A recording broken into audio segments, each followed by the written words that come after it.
এর মধ্যেই অনেক কিছু ঘটে গেছে এবং সারা রাত আরো অনেক কিছু ঘটবে বলে মনে হচ্ছে। আমরা দেখতে পাচ্ছি যে স্পেসিফিক আসন কেন্দ্রিক যে ঘটনাগুলো সেগুলো আমাদের নির্বাচন পরিচালনা কমিটির সেক্রেটারি মনিরা শারমিন আপু আপনাদের সামনে তুলে ধরলেন।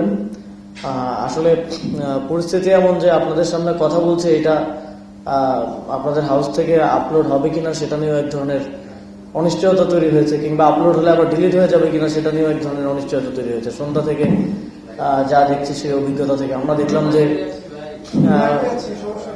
হ্যাঁ, লাইভে থাকলে ঠিক আছে। আমরা দেখলাম যে বিএনপির একজন নেতার গাড়ি থেকে অর্থ জব্দ হলো, সেই নিউজটা আবার সরিয়ে নেওয়া হলো। পরবর্তীতে আবার তার এক্সপ্লেনেশন নিয়ে 30 মিনিটের মধ্যে আবার নিউজ করা হলো। তো কিন্তু আমরা একই ধরনের ঘটনায় আজকে সকালে জামাত ইসলামের একজন তিনি প্রার্থীও নন, এটা তো প্রার্থীর ইয়াতে ছিল, জেলা আমিরের বিষয়ে সারাদিন আজকে মিডিয়া ট্রায়াল চলেছে। তো এই ধরনের বায়াসনেসের কথা আমরা সন্দেহ বলছিলাম। এখন ঘরেই হবে বিয়ে বাড়ির পোলাও, যদি থাকে আকিজ এসেনশিয়াল সুগন্ধি চিনি গুঁড়া চাল। আমরা স্পেসিফিকলি এখানে হাতিয়া মানে নোয়াখালী 6, কুড়িগ্রাম 2, দেবিদ্বার মানে কুমিল্লা 4, ঢাকা 11 এই আসনগুলোতে কি কি সমস্যা হচ্ছে এবং এর বাইরে আর কয়েকটি আসনের বিষয়ে বললাম। এছাড়াও পঞ্চগড় 1 আসনে আপনারা জানেন যে আমাদের পার্টির উত্তরাঞ্চলের মুখ্য সংগঠক জনাব সার্জিস আলম সেখানে প্রতিদ্বন্দ্বিতা করছেন। সেখানে আমাদের একজন জাতীয় নাগরিক পার্টির পৌর আহ্বায়কের থেকে বিএনপির নেতাকর্মীরা তাকে মারধর করে, হেনস্থা করে, তার থেকে 20,000 টাকা চাঁদাবাজি করেছে একটু আগে, এই খবরটা পেলাম। আর এর বাইরে আমরা আরো দেখতে পাচ্ছি যে বিভিন্ন স্থানে কেন্দ্র দখল করা নিয়ে এক ধরনের প্রচেষ্টা চলছে। অনেকগুলো জায়গাতেই আমাদের নিউজ আসছে, কতটুকু সবগুলো হয়তো আসতেও পারছে না, কারণ আমরা দেখছি যে অনেক জায়গায় নিউজ ব্লক করা হচ্ছে। অনেকেই লাইভ করে ফেসবুকের মাধ্যমে, সোশ্যাল মিডিয়ার মাধ্যমে আমাদেরকে রিচ আউট করার চেষ্টা করছেন। আর নির্বাচনের প্রথম প্রহর শুরু হওয়ার আগেই এই বিষয়গুলো শুরু হয়ে গেছে।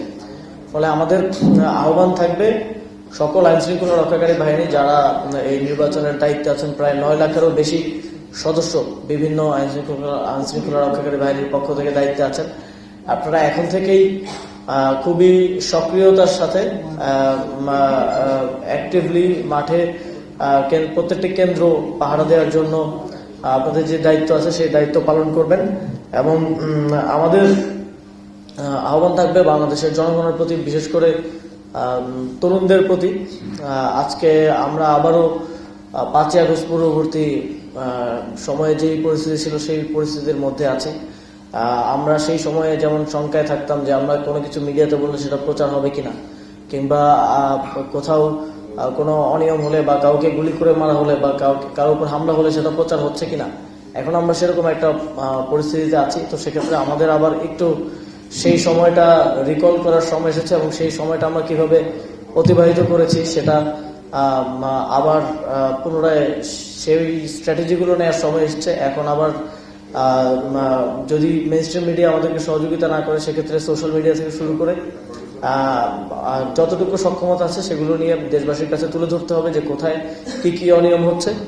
এবং তরুণদের একটা বড় দায়িত্ব, যেই গণঅভ্যুত্থানে আমাদের বন্ধুরা, সহযোদ্ধারা জীবন দিয়েছেন, যেই গণতন্ত্রের জন্য বাংলাদেশের দীর্ঘদিনের লড়াই এবং সর্বশেষ গণঅভ্যুত্থানের মধ্য দিয়ে যে গণতন্ত্র পুনরুদ্ধার আমরা করতে চাচ্ছি, সেই গণতন্ত্র পুনরুদ্ধার করতে হলে আমাদেরকে আবার লড়াই করতে হবে, আবার মাঠে নেমে আসতে হবে। আপনাদের যার বাড়ির আশেপাশে, যার আশেপাশে যেই কেন্দ্র আছে সেই কেন্দ্র পাহারা দেওয়া, সেই কেন্দ্রে যেন ভোট চুরি না হয়, আজকে রাতটা যেন সেই কেন্দ্রটা নিরাপদে থাকে সেটা নিশ্চিত করা আপনাদের দায়িত্ব। এবং একই সাথে আজকে রাতে যে প্যানিক সৃষ্টি করা হলো, বিভিন্ন জায়গায় কেন্দ্র দখলের চেষ্টা করে হামলা করে যে প্যানিক সৃষ্টি করলো বিএনপির পক্ষ থেকে, সেই আতঙ্কিত হয়ে কেউ যাতে আবার ভোট কেন্দ্রে আসার ক্ষেত্রে নিরুৎসাহিত না হয় সেটা নিশ্চিত করাও আমাদের দায়িত্ব। এবং বাংলাদেশের জনগণের প্রতি আমাদের জাতীয় নাগরিক পার্টির পক্ষ থেকে এবং বাংলাদেশের একজন নাগরিক হিসেবে আমাদের পক্ষ থেকে আহ্বান থাকবে যে অবশ্যই আপনাদেরকে ভোট দিতে হবে। যে কোনো পরিস্থিতিতে আপনাদেরকে ভোট দিতে হবে। কেন্দ্রে কোনো ঝামেলা চলছে বা রাতে ঝামেলা হয়েছে, এই কথা মাথায় রেখে যদি কেউ ভোট না দিতে যান তাহলে আর পরিবর্তন আসবে না। তাহলে যা কিছু আগের মতো ছিল আবার আমরা আগের পরিস্থিতির দিকে, আবারও 5ই আগস্টের পূর্বের বাংলাদেশের দিকে ফিরে যেতে যাচ্ছি এবং এর ভয়ানক রূপ সম্পর্কে আমরা সবাই অবগত। তো যদি আমরা এই আতঙ্কিত হয়ে বা বিভিন্ন এই হামলার ঘটনা কিংবা ভয় ভীতি যেটা তারা আগের রাত থেকে দেখানোর চেষ্টা করছে, সেই ভয়ে ভীত হয়ে ভোট না দেই, বাংলাদেশের জনগণ ভোট না দেন আপনারা, তাহলে আবারও আপনাদের সন্তানকে জীবন দিতে হতে পারে। বিগত 17 বছর জুলাই গণঅভ্যুত্থানে যেভাবে হঠাৎ করে কারো বাড়ির সন্তানকে তুলে নিয়ে যাওয়া হয়, গুম করে নিয়ে যাওয়া হয়, জেলে রাখা হয় কিংবা হত্যা করা হয়েছে, সেই দিনগুলো আবার ফিরে আসবে।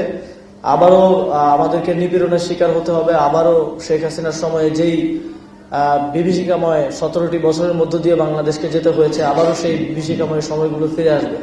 সুতরাং অবশ্যই বাংলাদেশের স্বার্থে, আপনার স্বার্থে, আপনার পরিবারের স্বার্থে, আপনার এলাকার স্বার্থে অবশ্যই ভোট কেন্দ্রে যাবেন সবাই। এবং যদি কোনো কেন্দ্র দখল থাকে বা যদি কোনো কেন্দ্রে নিরাপত্তার হুমকি থাকে, তাহলে এলাকাবাসী একসাথে জড়ো হয়ে একসাথে মিছিল নিয়ে প্রয়োজনে ভোট কেন্দ্রে যাবেন। কিন্তু অবশ্যই ভোটাধিকার প্রয়োগ করতে হবে। এই আহ্বান আমাদের সবার প্রতি থাকবে, এই দাবি আমাদের সবার প্রতি থাকবে। যে কোনো পরিস্থিতিতে নিজের ভোটাধিকার প্রয়োগটাকে সর্বোচ্চ গুরুত্ব দিবেন, এই প্রত্যাশা ব্যক্ত করছি। এবং আমরা আমাদের যে আপডেটগুলো আসতে থাকবে সেগুলো নিয়মিত আপনাদের সাথে শেয়ার করতে থাকবো। যে ঘটনাগুলো ঘটছে সেগুলোর বিষয়ে আমরা সাথে সাথেই সংশ্লিষ্ট যারা ওই আসনের দায়িত্বে আছে এবং যারা প্রশাসনে দায়িত্বরত আছে এবং নির্বাচন কমিশনকে সবসময় আপডেটেড রাখছি। এবং ফর্মাল যে অভিযোগ দেওয়ার প্রক্রিয়া আছে সেই প্রক্রিয়া অনুসরণ করেই আমরা অভিযোগ দিচ্ছি। কিন্তু আমরা যেটা বলেছিলাম যে ম্যাজিস্ট্রেটদেরকে লজিস্টিক্স দেওয়া হয় নাই, তাদেরকে গাড়ি দেওয়া হয় নাই, নিরাপত্তা দেওয়া হয়নি, ফলে তারা কেন্দ্রগুলোতে যেতে পারছে না বা নিরাপত্তা নিশ্চিত করতে পারছে না অনেক ক্ষেত্রে। এবং আমরা দেখছি যে মাত্র 3 ঘন্টা, 4 ঘন্টা, 3.5 ঘন্টার মধ্যেই এতগুলো ঘটনা ঘটে গেল এবং এর ফলে আমরা আসলে শঙ্কিত যে সারা রাত কিভাবে চলবে। তো সেই জায়গা থেকেও প্রশাসন থেকে শুরু করে নির্বাচনের সাথে সংশ্লিষ্ট দায়িত্বশীল যারা আছে এবং এর বাইরেও জনগণেরও একটা দায়িত্ব, এই একটা দিন অন্তত দেশের জন্য এগিয়ে আসা, সেই আহ্বান জানানোর জন্যই রাতে যেন কেউ ভোট চুরি করতে না পারে, রাতে যেন কেউ কেন্দ্র দখল করতে না পারে এবং আতঙ্ক সৃষ্টি করে নির্বাচন বানচাল করার চেষ্টা যেন সফল না হয়, সেই আহ্বান জানানোর জন্যই আবার কথা বলা হচ্ছে।